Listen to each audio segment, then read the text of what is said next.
रोहित पवार नावाचं जातीयवादी व्यक्तिमत्व या जिल्ह्यामध्ये प्रतिनिधित्व करताय। ते जातीयवादी आहे की नाही? आवाज द्या, नाहीतर ते मध्ये मी एकटाच बोलतोय या विषयावर। जातीयवादी आहे की नाही? मग हे पार्सल तुम्ही बारामतीला पाठवणार का? पाठवणार का?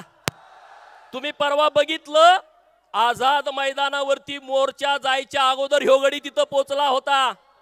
बघितलं का नाही? बघितलं का नाही? का रे, आमची मतं घेतली नाहीत? तू आमची मतं घेतली नाहीत? हा विचार आता करा। अरे रोहित पवारांच्या अंगामध्ये रक्त वाहत नाही, त्याच्या अंगामध्ये जातीयवाद वाहतोय, ही गोष्ट आपल्या लक्षामध्ये ठेवा। जर जातीयवादाला चेहरा असता ना, जातीयवादाला जर चेहरा असता तर तो सेम टू सेम रोहित पवारासारखा दिसला असता।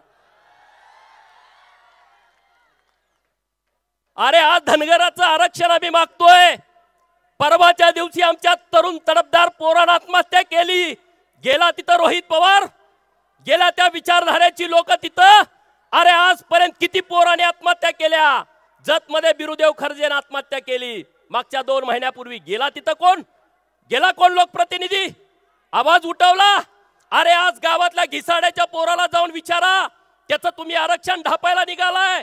वैदूच्या पोराला जाऊन विचारा, त्याचं तुम्ही आरक्षण लाथायला निघालाय। एकत्रितपणे राहणे, सगळ्या ओबीसींची एकजूट करणे, मराठा समाजाच्या आरक्षणाला आमचा विरोध नाहीये।